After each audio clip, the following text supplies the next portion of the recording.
Hey everyone, ready to explore something really interesting. Today, we're taking a deep dive into marriage and family. We all think we know what that's about, but we're looking at it through a unique lens, the Urantia book.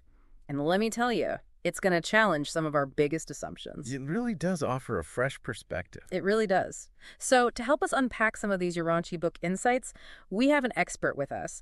They're going to shed some light on early humans and how they formed families. Ready to rethink what you thought you knew about marriage? Absolutely. What I find fascinating is how the Urantia book really flips the script on how we view our ancestors. Like, take the idea that early humans understood the connection between sex and having children. Wait, are you saying they didn't? Like they didn't understand at all? The book seems to suggest they didn't. They had other theories, and some were pretty out there. Out there how? Give us an example. Well, for example, some believe that pregnancy was caused by spirits, just breathing, or even, get this, too much sunlight. Sunlight, wow, that's a new one.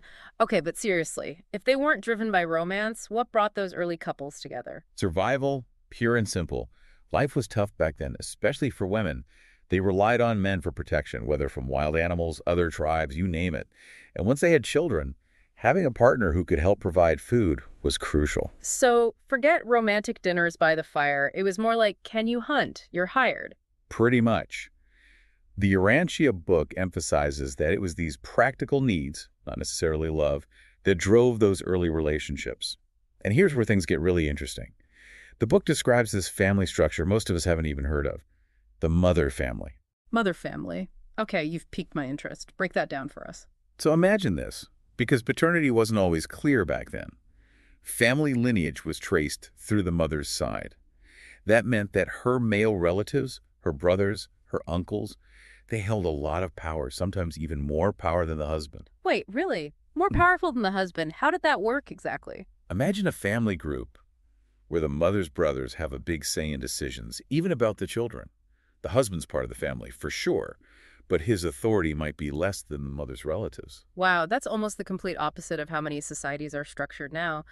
But if that was the norm for so long, how did we shift from these mother families to the father-centered families we see more often today? Well, the Urantia book points to a massive shift, and that was the rise of herding and agriculture. Ah, the dawn of farming. Exactly. Suddenly, men were the primary food providers.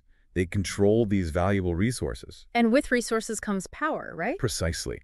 That shift in control led to a power shift within families and entire communities. So it wasn't just about who was bringing home the bacon, but who's controlling the whole farm. It's fascinating to think about how those early economic changes shaped family dynamics. It really is. It reminds us that what we might consider traditional family structures haven't always been the norm. They've evolved over time, shaped by forces like economics, technology, even societal values.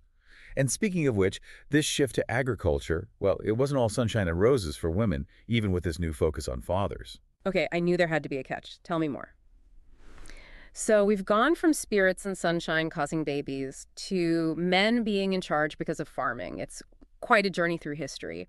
But how did this shift to father families impact women? Doesn't sound like it was good for everyone. It's a complicated story. While men gained authority within families, the Urantia book suggests that women actually ended up shouldering more responsibility. Wait, more responsibility. You're saying even though men were in charge of agriculture, women had it even tougher. How does that work? Imagine this. Men were out hunting or maybe off fighting or managing the fields, right? But women were still the primary caregivers for the children, taking care of the home and gathering food too. And then on top of all of that, they often ended up doing a lot of the really difficult work in the fields with their husbands. So much for a nice, relaxing life after men discovered farming. Yeah, not quite. But here's a really interesting perspective that the book offers. It suggests that for some women, even though it meant more work overall, the rise of agriculture actually brought a different kind of freedom. Okay, now I'm really curious. How could having more responsibility be freeing? It seems like the opposite. Think of it this way. Before agriculture, women were limited in terms of focusing on specific skills. Everyone had to be involved in getting food, right? Which could be a really demanding and mobile activity. But agriculture allowed for more settled communities, and with that came specialized roles. Women could potentially really focus on specific skills and crafts within these communities. That's an angle I hadn't thought of. It's like instead of everyone searching for food all the time, now you have some stability and someone could say, I'm really good at weaving, so that's what I'm going to do. Exactly. Now, of course, this doesn't erase the very real difficulties and inequalities women still faced. But it adds some complexity to the picture, and it reminds us that progress isn't always a straight line. Definitely makes you think about those big historical turning points differently. It's not always just winners and losers. It's about how everything shifts and changes, often in complex ways. But if agriculture was such a big turning point, what did the Urantia book say about the Industrial Revolution? That seems like another one of those massive changes in how humans live and work. You're absolutely right. The Industrial Revolution was another huge turning point, and the Urantia book emphasizes something really important that happened then. For maybe the first time in a very long time, physical strength, which had always given men an advantage, became less important. Because machines started doing the heavy lifting, right? Precisely. And as technology got more advanced, it created new opportunities for women to join the workforce in jobs that they couldn't have done before. The playing field started to level out, not just because of social movements or anything like that, but because of steam engines and factories. That's incredible. It's like these technological advancements accidentally started a social revolution. Who knew that something like the invention of the sewing machine could be so revolutionary? And not just for fashion, but for women's role in society as a whole.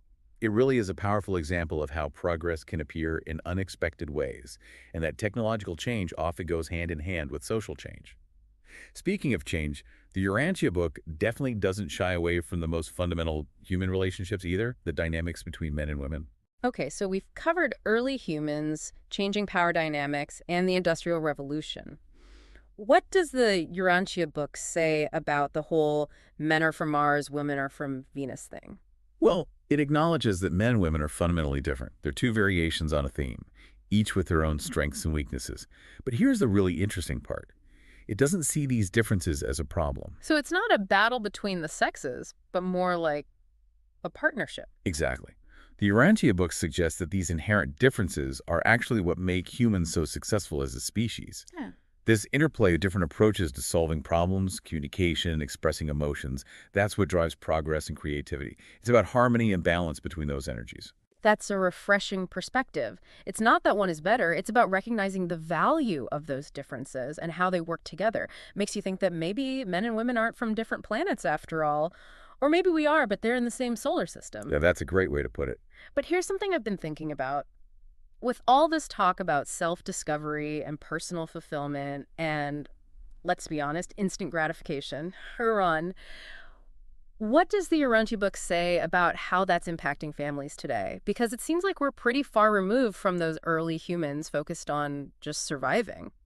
It's a great question, and it's something the Urantia book is actually pretty concerned about. It warns about what happens with too much self-gratification and how it can really damage the core of family and, by extension, society itself. So instead of till death do us part, it's more like as long as we're both happy and having fun. That might be simplifying things a bit, but you're getting at the heart of the issue. The Urantia book says that when we make personal pleasure and fulfillment the most important things, it can really mess up our priorities. Then it becomes much harder to keep those long-term commitments that a stable society is built on. That's really interesting. So you're saying that if we're constantly trying to be happy, it could actually be the thing that makes us unhappy. It's almost like we're always running towards happiness, but it feels like the faster we run, the further away it gets. It really is a paradox, isn't it? And that's something the Urantia book really dives into. It reminds us that true fulfillment, real happiness, it often comes from finding that balance between what we want and the responsibilities we have to other people, to our families, our communities, and even future generations. So it's not about saying no to pleasure or happiness, but about understanding those things can't be the only goal. They're not the finish line. Exactly. It's about finding that middle ground where being personally fulfilled connects with something bigger than just us. And that idea, it feels even more relevant when you think about how much our view of marriage and family has changed, even in recent times. That's true. It's not just about survival or basic needs anymore. It's about having the freedom to choose, about love and compatibility and finding meaning in those relationships. So where do we go from here? What does the future hold for marriage and family in this world of self-discovery and instant gratification? That's the big question, isn't it? I mean, the Urantia book, It doesn't have all the answers. It's not a crystal ball or anything, yeah. But it definitely gives us some interesting things to think about. Like, Yeah. if we're always focused on our own happiness, our own needs, it can create distance in those relationships that need us to compromise, to put someone else first. It's like we need to find balance again, just like those early humans had to find balance with the world around them. That's a great way to put it.